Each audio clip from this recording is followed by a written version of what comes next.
And we are live. Hello, everybody, and welcome back. Coming to us from Dubai, we're going to be joined by Max Crown, CEO of Ton Foundation. This is a super interesting show. We're going to get into agents. We're going to get into payments. We're going to get into messaging platforms and how all of those different things coalesce. This is how we achieve adoption at scale for the human and agentic economy. There's a lot to unpack here. Max, how are you doing today? Are you safe and well? Yeah, hi. Nice to have you on the show. No, we're doing great. Dubai, the weather is fantastic after a couple of days of rain. Things are pretty calm, and it's good to be here. Like, we chose not to leave. Everything is great. Government is doing a fantastic job keeping us all safe, and hopefully we'll go back to normal here in the near future. Glad to hear that. Again, we live in tumultuous times, but Ton continues. Web3 proceeds on at pace, and agents, frankly, they don't care what the weather's like. So all is well. Max, for those people who don't know you, could you start us off with your brief introduction, and how did you find yourself working in Web3? Yeah, absolutely. My name is Max Crown. I'm originally German by origin, and I got into crypto and Web3 in about 2018 when I was still living in Brazil. So I could, wanted to do something new with my life, and I got introduced to a guy called Ivan at the time. So I flew to London, met Ivan in person, like this super charismatic marketing visionary essentially, who was saying like, hey, crypto is the next thing. 2018 pre-COVID, so crypto was there, but it wasn't really a thing yet. And it's like, hey, we have this idea to make it super easy to buy cryptocurrencies using Apple Pay essentially. Like, one click, you type in, you want whatever, 0.1 Bitcoin, put in your credit card, one click, and let's go. And nobody was doing it at the time. And we really got on like a house on fire. I'm the ops guy, he's the visionary. And we had another person called Victor, French tech genius, who did the coding. So we basically started MoonPay in 2018, the three of us together. Just, sort of two small problems. We had no funding and we had no customers. Looking back, nobody wanted to give us money at the time. We tried desperately to raise money, and we went out there at really low valuations, and everybody's like, nah, it's never going to work. Big companies will do it. And like we had so many no's. We still started, and we got a chance when Ivan saw Roger Ver, basically, who owns Bitcoin.com. Bitcoin genius, Bitcoin Jesus, some people refer him to as Bitcoin Jesus. And he's like, hey, I really like you guys. I can change the logo. I can change the color. You're basically, building a better wheel, and I give you guys a chance. So we got our first client, went live more or less 6 months later, and, the rest is history. I mean, today, MoonPay is global, obviously. More than 300 employees, offices in New York, London, South Africa, I think, Holland, even Berlin. We just opened a new office.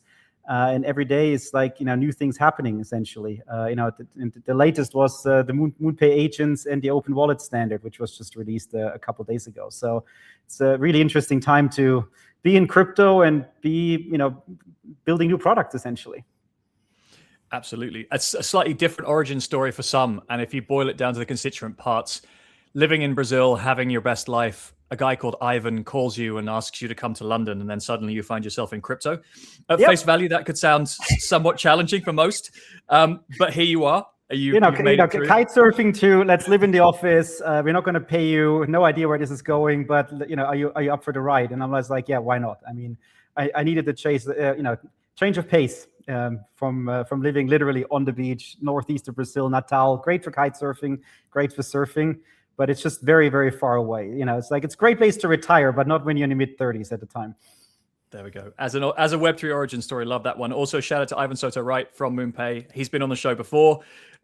Really, really, I think that was at the time when the London office had just launched as well. So things continue to go to strength for strength. The London Moonbase, as you call them. The Moonbase, that's the one. Indeed. And let's talk about Ton. So for those people who don't know Ton Foundation, give us a little bit of introduction to what's the main proposition behind the idea of Ton as a network? What are the unfair advantages, the proposition, and where are you guys at today? Yeah, absolutely. I mean, Ton is a layer one blockchain, essentially like Ethereum, like Solana, like Bitcoin, essentially, with one slight unfair advantage, as we call it. We are directly embedded in a messaging app called Telegram. Second or third largest messaging app in the world, over 1 billion users. So ultimately, we give builders or anybody who uses Ton or builds on Ton an instant distribution of about 1 billion users right natively within Telegram, which is unheard of. Essentially, and it's like the whole idea is, zero friction onboarding. You just go into Telegram, you type in add wallet. Not sure if you've done that before. So if you type in add wallet, you get a non-custodial wallet or a custodial wallet, depends on where you are. And then you can instantly essentially transact in crypto within the Telegram ecosystem. And you can also send just money to each other. Like, one of the analogies we like to give is like, if you're an American sitting in London and you're in a pub with your friend, the bill comes, how are you going to split it? In London, you use Revolut or PayPal, or in America, you use Venmo. How are you going to do this? Like, one guy sitting in the UK, he has Revolut, the other guy has Venmo, can't make a wire, but you can just use Ton. You can use USDT on Ton. It's instant, super easy to use, and you go from there. So that's sort of the value proposition which we're pitching out there and what we're building upon. Absolutely. And it's clear to see. I mean, you could say that some exchanges have an unfair advantage because they have a number of signups to that particular exchange. You could say some wallets have an unfair advantage, MetaMask on Ethereum, because they have 5 million, 10 million installed base, whatever it is. Not a single Web3 player has 1 billion users. And so exactly. as a test base, also I guess as a UX base as well, because that group is used to fast, easy, mobile, which a lot of Web3 isn't a lot of the time. And so I think from a learnings perspective also, it doesn't get higher as a bar in terms of making it make sense or trying to make it work. Yeah, and ultimately it's all within a messaging app, right? You never have to leave. Like if you have to explain to my mom, oh, now you have to, download a wallet, back up your seed phrase, write it down, do something, fund the whole thing, then cross-chain swaps, and then do something else, it just comes too clunky. So all within one app, or like a super app essentially, it's just made sense for us, and I think is the way to go. Absolutely. And in terms of latest news from the Ton ecosystem, what are a couple of things that you're proud of, things that have kind of happened recently that maybe people haven't paid attention to? I mean, right now we're basically updating the whole network essentially. So in about a week's time, we're going to go sub 1 second finality, which will put the network on par with Solana and a couple others. So in terms of speed, we're catching up. So give or take another week, just updating all the nodes, all the validators, etc. So that's, I think, the huge update essentially, because it was still a bit slow compared to, which is non-trivial in a decentralized network, right? Getting exactly speed is everything. Yep. Payments, it's like, you need sub 1 second. I think Visa, MasterCard is 1 or 2 seconds sometimes. If you want to do high frequency trading, you obviously need speed. And it's just, faster blocks, things happen faster, people are impatient. So it was just like, we need to get to par with everybody else. So that's finally coming. I think the team worked for almost a year on this because it takes time to basically get it right. So give or take another 7 days and we should be live. And hopefully everything works smoothly. So that's one major update. The other update, we joined obviously MoonPay with the open wallet standard for AI in the agentic economy, just to make it easier for agents to have wallets and just transact within various different ecosystems, cross-chain, all the different chains, all within sort of one set of rules to make it super easy. So we're basically very excited to be part of that initiative and keep building on that. And then last but not least, we have something called an app kit release coming out. So we already released the alpha version of it. What that basically means, it's tools for builders to just build mini apps and everything ton faster and cheaper and more efficient, like to wrap everything into SDKs, wallets, components, just to reduce the friction of building within the Telegram ecosystem, which was one of the biggest feedbacks we had from builders. It was too complicated to build, and it was a different language and too many different components. So now we standardized it, and we're releasing updates basically on an ongoing basis just to make it super easy to build. And especially now with AI agents and OpenClaw and several others, you can build mini apps in like minutes, or no, call it half an hour. In the past, it took you a month. Now you basically, if you're sort of versed with AI, you can literally pump a new app out it's half an hour a day, and it works and it looks good, and you can just test and reiterate and iterate. So we're just making it a lot easier for people to build on the ecosystem, which is important. Like users are one thing, but you need to give the users something to do. So you also need builders. So we're really pushing forward to make it easy for companies to come to build, to go to their users, and to hopefully also earn money. Obviously, like everybody needs to earn a living. You don't just put apps out for fun. I would imagine that was the case, and a lot more of Web3 could learn from that as a basic principle to start with, is what is the sustainable revenue source of the thing that I'm building. But I was wondering halfway through that, was like, okay, we're improving SDKs, that where's the agentic component here as well, as being able to give, you're talking about kind of frameworks for payments for agents. Is there also the framework for building for agents, which naturally came along? So again, not a huge surprise, but certainly the direction of travel. Talk to me about how you see this coming together. So obviously there's a thesis, there's a ton view of the world which says agentic commerce, agent-led messaging, for example. I mean, many of the OpenClaw type of capabilities are either using Telegram, WhatsApp, or some sort of messaging interface. You've then got obviously the custodial or non-custodial crypto component behind that, and then also SDKs, the abilities for agents to build apps. So in the world that you have today, you've basically enabled all of the primitives that an agent needs. Where are we going with it? Yeah, like ultimately, I think it's still, early days, right? It's, building an agent is still pretty clunky and complicated. You need to set up your own instance, and there's security issues. And like, even when Ivan called me the other day, it's like, hey, have you tried MoonPay agents? I'm like, yeah, let me get to it. And then I actually went through the whole process, right? OpenClaw, set up a Mac Mini, trying to figure it out, how to install it, how to do, a gazillion things. And it's becoming easier, but every agent essentially needs a command line interface, like a CLI, right? So you need to talk to your agent in one way, shape, or form. And as you mentioned, you can do it with WhatsApp, you can do it with probably Discord. WeChat has something in China, which is a completely different market, and there's obviously Telegram. I think the benefit with Telegram is it's almost open source, right? So it's fairly easy to build on Telegram and to do certain things. And Pavel, I think, he launched Cocoon. He's a big believer in AI, so it just makes sense to sort of enable agents to using Telegram and just sort of interact with them and on a daily basis. And it actually works. Like, we have an agent set up now, and I can say, hey, buy me, 100 USDC. Press button, link to MoonPay account. A couple seconds later, the agent like, no problem doing this ABC. Like, oh, swap to ton. Enter and buys ton. So ultimately, what doesn't really matter what the agent, I think, does or what agent you use, because they're all sort of very different. But the command line is super important. Like, communicating with the agent is super important. And then what the agent actually does in real life, enabling them with a bank account, that's like next generation. You can give an agent a debit or credit card, or you can give an agent cryptocurrencies to then basically talk to each other.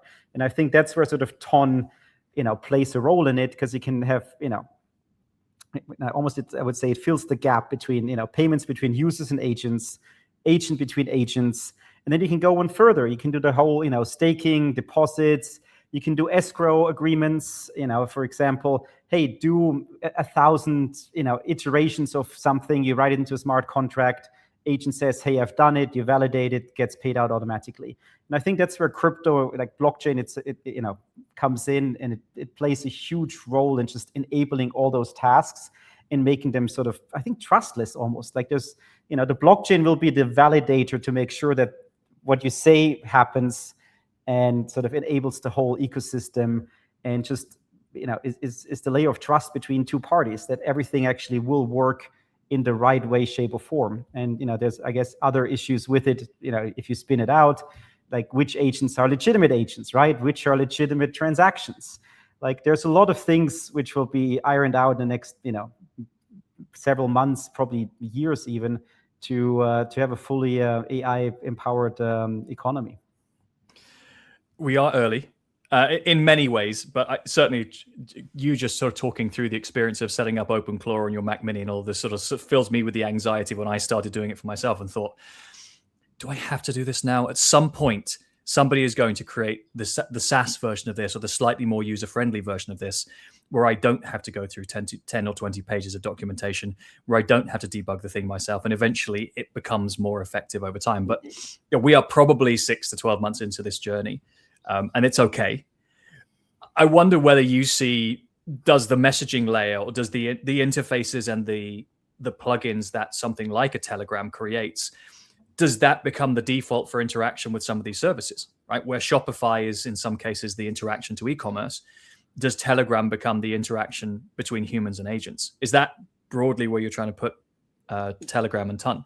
Yeah, I can't speak for Telegram, obviously, but it sort of would make sense, right? That it's like, use Telegram already. It's ingrained. You have wallets. You have everything within an app, and now you can sort of just chat to your agent, or potentially even spin up agents in the future, right? Like if you make it easy, imagine a world where you say, start agent, and then all of a sudden you have a market interface of agents. Yes, I want this one. I link it to MoonPay, for example, to do all your crypto transactions, give it a wallet, fund it, and then you're off to the races. And it just will make it very easy for people to use. It's like if it's it needs to be one click almost in the future, and it probably will get there eventually. Like 6 months ago, agents didn't really exist.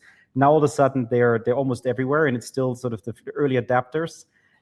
Once you make it easy for mainstream, it's like, where does it end? It's like, oh, summarize me my calendar, oh, respond to this email. Do the grocery shopping, and if you can give agents parameters with debit or credit cards, hey, book me this flight, it can become your virtual assistant and almost do sort of all the mundane things in life, which takes a lot of time sometimes. Just, give it to your agent. It will learn, it will get better. And with some guardrails, it can, make your life super easy. You probably link it to your fridge, right? It's like it's like, oh, I need milk. Go buy me milk. I think somebody tried it a couple of years ago, and now agents can sort of do all those things for you. That's it. I like to use the term guardrails because I think some people, or at least there's still, it's open to debate what the role of blockchain and cryptocurrencies, and I'll separate those two things because they are different, sit within the role of the future of agentic commerce or agents interacting on behalf of humans. You said guardrails, right? And kind of one of the hypotheses I subscribe to is that protocols become super important for agents for the reasons you described. Not that they desire a trustless environment, but what they want to be able to do is to verifiably prove that somebody is who they say they are. Yep. That the system can't be gamed. What are the rules of the way that these parties can interact? How does the system work? What are the rules of the game? And protocols are designed, literally protocols, blockchain protocols, Rails, are literally designed to do only the things that they are programmed to do. And so there is no room for interpretation. There is no room for trust. There's no room for interpretation of messages or of activity. It's ones and zeros. Protocols are super clear in that way. You just have to get it right, to make sure it's unambiguous and that it can't get hacked. And so there will be lots of iterations, right? Like, would I give my agent access to an unlimited bank account? Absolutely not. But you can, give him access to a wallet with certain things. It's like, okay, hey, every transaction below $5, you can, do yourself up to a certain limit. Transaction higher than that, oh, please ping me to now sign it with my ledger, for example. So you still have this human interaction, just as a sense check, right? It's like, do you really want to purchase this flight for $500? It's like, click yes. So I think this is, becomes super important. Indeed. And then I think the second one, like you mentioned around transfer of value, whether it's dollars, USDC, Sol, ADA, Ton, take your favorite crypto. I mean, which denomination of value is going to be used will probably be chosen by the agents on a cost, efficiency, and speed basis. But the underlying requirements in all of this is that payments need to be at the speed of the internet.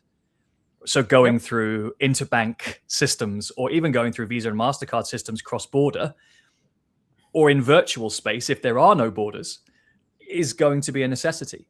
And so exactly how we prepare for that, which crypto, which unit of value is going to be the denomination. Yeah, it's probably really stablecoins, right? I mean, that's the whole hypothesis of, the whole use case with stablecoins, essentially. It doesn't really matter what chain they're on, but they're stable. And they I contest this one. I love this one, Max, because I want to go in on this one because I think the intellectual shortcut is, well, it's going to be dollars, right? Because everybody else accounts in dollars. A stablecoin, I didn't say dollars. Oh, sorry. Fair enough. Yes, volatility bad. But if you give the agent free reign to choose, and let's add another requirement on top of that, that the agent should be a profit center, not a cost center, right? Okay. So before, the user cases you were describing is, which is the logical first things for a human to ask is, do the things that I want you to do. Send money, pay for stuff that I need you to do. It is entirely also possible to ask the agent, I want you to make money. So you have a balance. I want you to be actively trying to make money when you're inactive or not doing my shopping. And so therefore, do stuff. That agent will then have an algorithm that will optimize for what assets do I hold? Yep. What assets do I transfer to another agent And is that agent able to liquidate that asset into another denomination? The agent will have free reign as to which asset it chooses. It will have all of the digital assets. It could sell Apple stocks, or it could give you Apple stocks in exchange for your bananas, or whatever it is that you're asking it to do, because it has the right to be able to transfer those assets. If those are the most valuable or the fastest moving, or the things that it's holding that appreciate value the fastest. Can also be money market funds, can be something like Franklin Templeton's Benji, could be all sorts of things. But I think assuming stable coins are the thing. Yeah, it's I haven't looked at it from that point of view, but you're right. Ultimately, assuming if you stay within crypto, obviously an agent can also go into the fiat world, but then it becomes more clunky. But there's tokenized stocks, there's tokenized commodities. Assuming there's RWAs, so assuming it's tokenized, yeah, you're right. It could be anything essentially, which can be traded. It's an amazing point. I would be interested to see how you make money on it, finding the right markets and liquidity and so on. But yeah, it's the world is huge. The internet is fast and vast, and there's no limitations as to where your counterparties are. So it's a really interesting hypothesis, actually. I need to think about this a bit longer, actually, after this chat. Yeah, we haven't got time on this show probably to run it through, but I just want to posit that one there, because if you said, what are you going to use right now? I would say you probably end up in a stablecoin of some sort, because that's potentially less volatile than other things, or the money may move faster depending on which network you're on.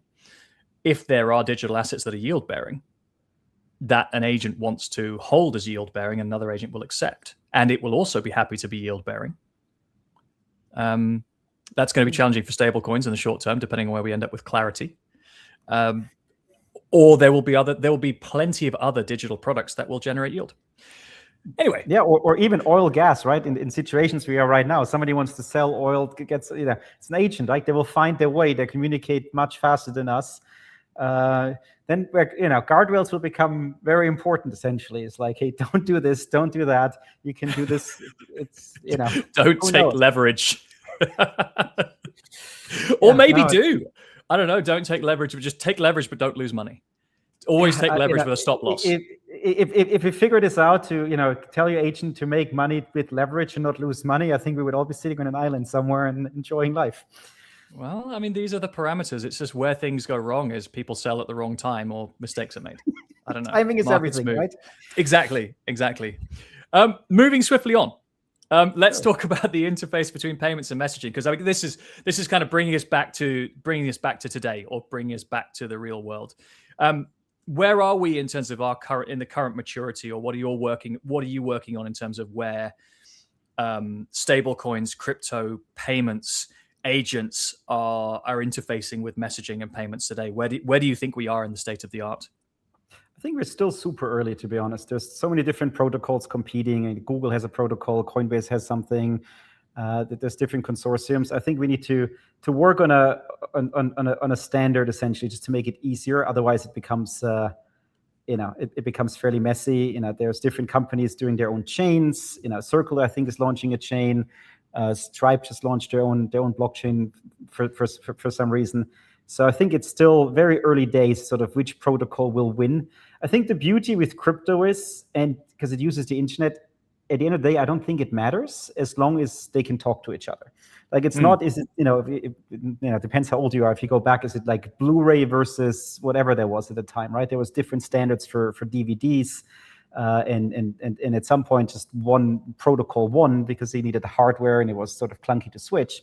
Here, as long as there are standards which sort of unite everything and bridge it, and there's cross-chain, and what MoonPay did with the open wallet standard, just to make it easy, that it's just it doesn't really matter what you use. It's it all will work and interact with each other. It will be fine, but my guess is it will be probably less and less protocols, because it just doesn't scale otherwise, and it just becomes too clunky. And risk factors. And the second you learn how the protocols work, you find the vulnerabilities, and it's like sort of fine-tuning it, making it better and better for everybody, and just taking complexities away. But it's an open world right now. Like, everybody is competing. And I think generally speaking, that's a good thing, right? Where PSD2, if you're going really far back now, I don't know whether PSD2 and Blu-ray overlapped. Anyway, I'm that old, so if I remember open banking in Europe being a place where, okay, well, suddenly all of the payment fintechs were going to eat the bank's lunches, and whoever had the best user experience was going to take over, and the banks would be kind of just ultimately infrastructure behind the scenes and not make any money anymore. That hasn't happened. But that openness fostered a whole bunch of innovation and creativity that gave us certain user experiences like aggregated accounts, better money management tools, more flexible investment products, because money could move more easily. Yeah, aggregated views could be brought together.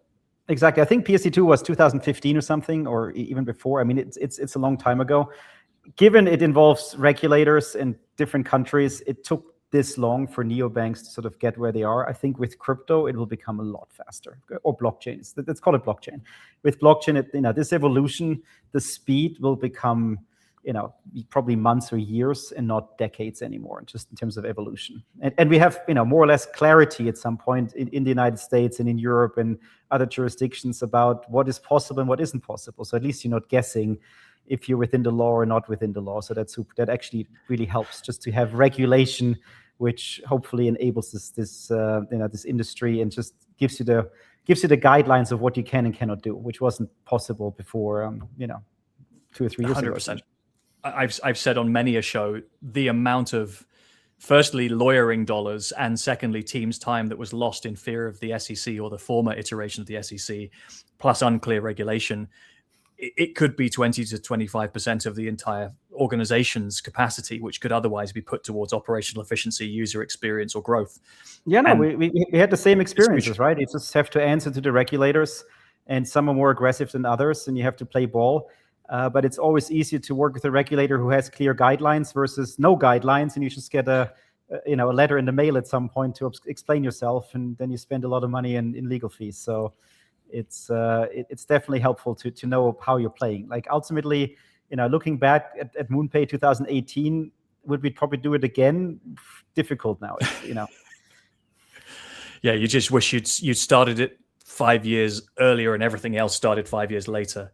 Exactly. And you had to run up into or buy Bitcoin in 2012, right? And then just keep surfing. Exactly. One other point I would make that I think you raised earlier is also, I guess, the concept of liquidity. Is as we're thinking about agentic payments, automation of payments, and transfer of value in some of these systems, we still need that to be low cost and low risk. And if you've got lots and lots of chains with fragmented pools of liquidity or different depths, we've seen that in the last number of months since 10th of October, that different liquidity pools, once drained or once low in markets that are volatile, cause some really weird stuff to happen, or make it really inefficient, or a whole bunch of people lose money or lose the ability for the market to progress. And so if we're creating a whole bunch of chains with fragmented liquidity, that creates a challenge, firstly, for the agent or the human to make a good choice, knowing, okay, where am I going to be? How likely is my $1 from my side to turn up as $1 on the other side? And to have sense of predictability around that. Markets are always volatile, obviously, but in this particular story, I think that matters as you're building chains. Chains are protocols. Things will do, code will enact, and stuff will work. But if it's inherently linked to a cryptocurrency, slightly different. So we do still have challenges around market making. Yeah, like ultimately, I think it will consolidate, right? Because you do need liquidity, and depending on what assets you trade, you need deeper pools, or at least if you go back to the stablecoin example, you need the ability to switch from one chain to another without loss of value. I mean, Circle is doing a pretty good job at that with their protocol, so you can literally transfer between all the different chains directly without any loss, apart from gas fees, which is quite nice. But otherwise it can become really messy, and then agents need to be trained, right? Otherwise they execute a trade. Now, you probably saw the Aave thing, right? Where somebody apparently bought 50 million or sold, I think bought $50 million worth of, and completely got obliterated. Like obviously things like this can happen, but they shouldn't happen in the first place. Yeah. To start with $50 million and end up with 35K at the other end. That's not how we want these things to work. Also, the system should absolutely not allow, or any system that you're expecting humans or agents to interact with should have sufficient guardrails for that to happen. And you can argue that that's an immaturity of crypto. The system performed as expected. Story from the Aave side, I think, is fine. You're saying, well, this is the protocol. It does what we programmed it to do. It will do this if you have low liquidity. Okay, cool. So then don't try and do a 50 million trade in one go, or et cetera, et cetera. We've learned, but these are not the stories and experiences that we want to see in the agentic economy. And it's the headline grabbing, right? It's like, good news don't really sell. So you don't hear about how everything is amazing and how costs will be lower and so on. You just hear about, the one or two edge case scenarios. It's same here with Dubai, right? If you look at the Western world, everything is crazy, but life is normal here. Like literally, it's great. Supermarkets are fully stocked. Everything is open. You can move freely. You don't have to be afraid of your life. But the Europeans think it's a war zone here, which is crazy. Yeah, Europeans' definition and willingness to participate in war zones right now is definitely not something that we are going to talk about on this show. Nope, not part of the show. I know. Absolutely not. This is a family show. Seeing all of the comments coming in for those who are on LinkedIn Live right now. I see you, Adelio, Sarah, Fatima, Mats. We've got about 5 minutes left, so I don't think we're going to be able to get to them live. But what we'll do, we'll ask Max and the team to come back to some of your comments as we go through and try and do that after the show in the comments section, and we'll try and get back some really interesting questions around the AI economy, around humans, around the role of AI in Web3. But I do want to leave with 5 minutes to go, the last question or the last observation to you, Max, which is, where are we heading with AI agent adoption? What does it hinge on? What are the imperatives that we have now to see the kind of the early promise realized at scale for the billion-ton users or the kind of multiple ton foundation, ton blockchain users? What's next? Yeah, I mean, I think it's similar to what I said about Web3 a couple of years ago. I mean, it needs to pass what we call the mom test. If your mother can basically set up an agent and go shopping with it, you basically have reached a stage where mass adoption is possible, right? And we're still far away from that. But I think companies are working towards that at lightning speed. I mean, the models get more sophisticated. It's easier to spin up. There will be SaaS businesses which will spin up your agents for you, and people are building towards that. So I do think, if you have this conversation in 12 months' time, I would bet that my mom or the older generation, I'm in my mid-40s, so the older generation will basically have an agent. You can just set it up, a couple of buttons, and it will do basic things in your life like scheduling, buying groceries essentially, and just doing tasks which you don't want to deal with. Speaking to call centers. Like this morning, I was on the phone for an hour tracking a parcel down. It's like, or at least, not on the phone, but on a chat, right? So you have to wait forever. It's like, you can just program your agent to deal with this. Like, why waste your time essentially? So, just make it easy to use, abstract the complexities away. Same reason sort of Web3 kind of didn't go anywhere. It was too complicated for mass adoption because you needed wallets and seed phrases and different cryptocurrencies and all those different things. Like, it was a great idea and you had the hardcore believers and you had sort of traction, but it was just too complicated. And I think messaging apps like Telegram make it easy because it's all within one app. Then you have a blockchain, which enables that part. You have agents, and then other companies, like MoonPay and others, which do the ramps and the payments and everything else. And then the whole ecosystem will come together quite nicely. I will add yet. Didn't reach mainstream yet. And it may well be. And my build on that, rather than just being pernickety, is that Web3 has established the protocols and the infrastructure. It's created the ability for money and value, whether those are yield-bearing assets or stablecoins or cryptocurrencies, to move at the speed of the internet. And they have created what sits underneath. Exactly. Yeah, we wouldn't be here otherwise, right? Exactly that. And the application layer, the interface layer, still hasn't reached full maturity. And every interface, every layer at that top of the tree is always continuing to evolve. So we haven't reached there yet, but we are at the stage in humanity where that infrastructure is suddenly becoming very obviously valuable, which I think is cool. Yeah, and companies like OpenAI, I think they announced a new raise yesterday at a humongous valuation with 800 something billion. Like companies like those, they will build to make it easier for people to use. And at some point, they'll probably just spin it up as a complete SaaS version as well, because they just want users, they want revenue, they want people using it. So it will be easier and easier, the longer we go. And you'll look back at that Mac Mini that sat on your desktop there as the iPod of its era, and be like, "Oh, I remember when I had those." I still have one of those somewhere, or multiple actually. I need to find them, and old iPhones as well. Like I never really got rid of them. So that's it. There's a display on your wall of kind of the things that were great in the kind of earlier stages of my life before web you thing need went to digital. add the BlackBerry if you're from that generation. That was before iPhone, right? I'm getting Nokia PTSD phones. already. Yep. I if I switched Matrix. mine on, the battery's probably still working.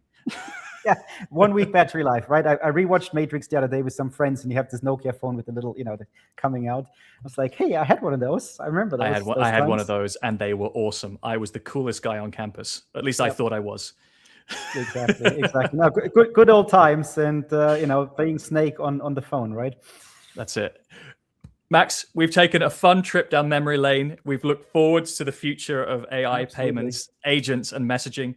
Super insightful conversation. Really, really appreciate all the time you spared with us today. I know you got to jump to something else, but thank you so much. Keep us posted with a ton migration. Let's jump back into the comments. We had a fair few of those as we went through the show, and stay safe out there. Absolutely. Thanks for having me, and hopefully we'll do this again in the near future. Really appreciate it. Would love to, Max. Take care. Amazing. Thanks.